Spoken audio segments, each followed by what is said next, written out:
আসসালামু আলাইকুম, কেমন আছেন সবাই? আশা করি আল্লাহর অশেষ রহমতে সবাই ভালো আছেন। আলহামদুলিল্লাহ, আমিও ভালো আছি। সবাইকে আরও একবার ওয়েলকাম জানাচ্ছি নতুন আরও একটি রেসিপি দেখার জন্য। আজকে আমি তৈরি করে দেখাবো বেগুন দিয়ে তৈরি অসাধারণ মজার একটা নাস্তা। এটা কিন্তু একবার বানালে বারবার বানাতে ইচ্ছে করবে এমন একটা নাস্তা। ভীষণ মুচমুচে হয়, খেতে হয় অসাধারণ।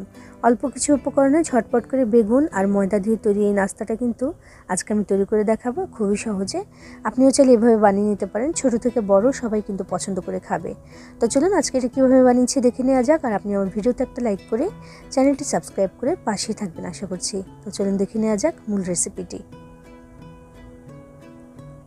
এখানে আমি নিয়েছি 3টি বেগুন। বেগুনগুলো কিন্তু খুব বেশি বড় না, একটু ছোট ছোট সাইজের। তো এই 3টা বেগুন দিয়ে কিন্তু আজকের নাস্তাটা হবে।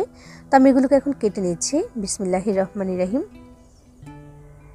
বেগুন দিয়ে তৈরি এই নাস্তাটা কিন্তু সত্যিই অসাধারণ। চাইলে কিন্তু আপনিও বানিয়ে নিতে পারেন, দেখবেন যে কতটা টেস্টি হয় আর কতটা মুচমুচে হয়।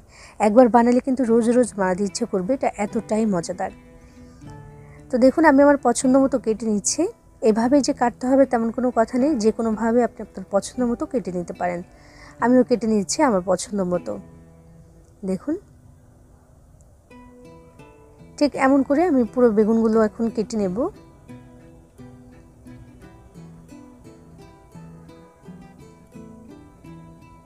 বেগুনগুলো কিন্তু আমি আগে থেকে একবার ধুয়ে নিয়েছি, তবুও কেটে নেওয়ার পরে কিন্তু অবশ্যই ধুয়ে নিতে হবে, কারণ বেগুন কাটার পরে কিন্তু কালো কালো হয়ে যায় এটার মধ্যে থাকা কষের কারণে। তো সেজন্যই কিন্তু এটাকে একটু ধুয়ে নিতে হবে। তো আগেও ধুয়ে নিয়েছিলাম, আমি কাটার পরে এখন ভালো মতো কিন্তু দুইবার একটু পানিটা বদল করে করে ধুয়ে নেব সুন্দর করে, যেন আলগা কষটা না থাকে। সেটা থাকলে কিন্তু একটু তিতাও লাগে, তো সেজন্য ভালো করে ধুয়ে নিতে হবে এখন এটাকে। তো ধুয়ে তারপর পানিটাকে ঝরিয়ে নিতে হবে, যেন কোনো রকম পানির মধ্যে না থাকে। তো দেখুন আমি একটা বাটির মধ্যে নিয়ে নিলাম। এবার আমি নিয়ে নিচ্ছি এখানে লবণ।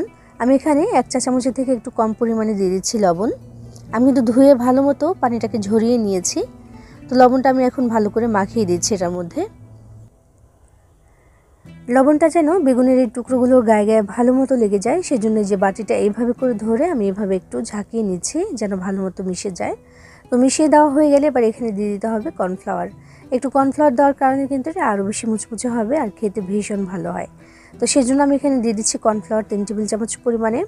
দিয়ে বাটিটাকে এভাবে ধরে একটু সাবধানতার সাথে ঝাঁকিয়ে নিতে হবে, যেন প্রত্যেকটা বেগুনের গায়ে গায়ে যেন এই যে কর্নফ্লাওয়ারটা দিলাম এটা যেন একটু লেগে যায়।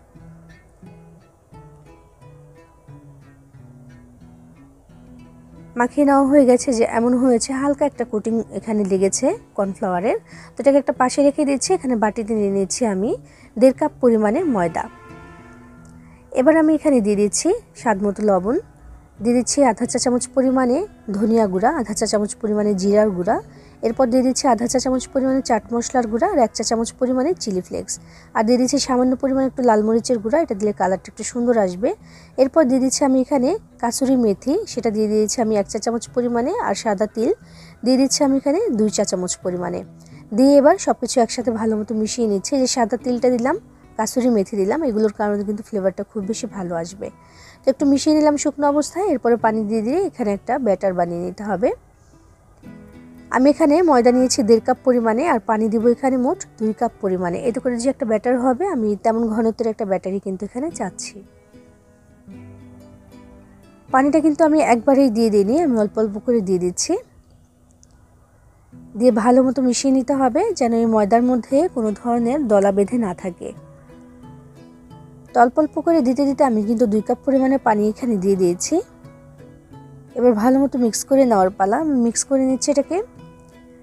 সুন্দর একটা ব্যাটার কিন্তু তৈরি হয়ে গেল। আর এই ব্যাটারটা দিয়ে যে কোনো কিছু বানালেই কিন্তু ভীষণ মুচমুচে হবে, আর উপরের যে কোটিংটা হবে সেটা কিন্তু অনেক বেশি টেস্টি হবে। মানে এখানে আমি কাসুরি মেথি দিয়েছি, তিল দিয়েছি, আরও কিছু উপকরণ দিয়েছি। তো দেখুন মিশিয়ে নেওয়া হয়ে গেলে আমি ঘনত্বটা দেখিয়ে দিচ্ছি, ঠিক এমন হয়েছে দেখুন। অনেক বেশি ঘনও না আবার একেবারে পাতলাও না, এমন করে একটা ব্যাটার আমি এখানে বানিয়ে নিয়েছি। এবার যে বেগুনগুলো আমি আগে থেকে কর্নফ্লাওয়ার দিয়ে কোট করে রেখেছিলাম সেটা দেখুন নিয়ে এভাবে করে আমি চুবিয়ে চুবিয়ে এটাকে ভেজে নেব। আগে থেকে তেল গরম হতে দিয়ে দিয়েছিলাম। বিসমিল্লাহির রহমানির রহিম। অবশ্যই ডুবো তেল হতে হবে এই নাস্তাটা ভাজার ক্ষেত্রে, কারণ আমরা যেই বেগুনটা নিয়েছি ওটা কিন্তু একদম কাঁচা, তো সেটা ভালো মতো সেদ্ধ হতে হবে। তো সেজন্য কিন্তু আমি এখানে ডুবো তেল এটাকে ভাজবো, আর অবশ্যই চুলার আঁচটাকে একটু কমিয়ে তারপর ভাজতে হবে, যেন আবার পুড়ে না যায় সেদিকেও খেয়াল রাখতে হবে। অল্প আছে সুন্দর করে এটাকে উল্টে পাল্টে ভেজে নিতে হবে। বেশ কয়েকবার করে উল্টে পাল্টে ভেজে নিলে কিন্তু হয়ে যাবে। সময় লাগবে প্রায় 5 থেকে 6 মিনিটের মতো। চুলা আঁচটা বাড়িয়ে দিলে দেখা যাবে উপর থেকে ঠিকই বোঝা যাবে যে মুচমুচে হয়ে গেছে, তবে ভেতর থেকে কিন্তু বেগুনটা সেদ্ধ হবে না। তো সেজন্য কিন্তু চুলা আঁচটাকে মিডিয়ামে রেখে তারপরে এভাবে করে আমি ভেজে নিচ্ছি। বেশ কয়েকবার করে কিন্তু উল্টে পাল্টে দিতে হবে যেন ভালো মতো চারপাশ থেকে এটা ভাজা হয়। আর এমনিতেও যখন ডুবো তেলে ভাজবেন তখন কিন্তু দেখা যাবে যে চারপাশ থেকে ভালো মতো ভাজা হয়ে যাচ্ছে। তো এই জন্য কিন্তু ডুবো তেল নিয়েছি আমি। দেখুন বেশ কয়েকবার করে কিন্তু আমি উল্টে পাল্টে দিচ্ছি এটাকে।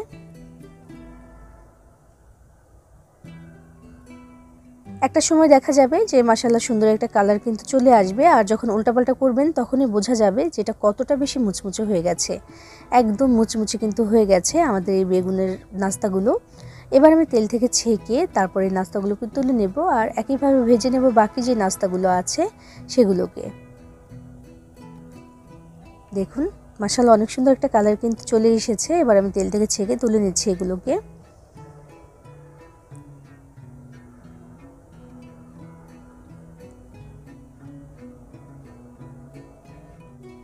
ভেজে নিয়েছি সবগুলো নাস্তা। দেখতে পাচ্ছেন মাশাআল্লাহ দেখতে কতটা সুন্দর আর লোভনীয় লাগছে। এই নাস্তাটা কিন্তু সত্যিই খেতে অসাধারণ হয়।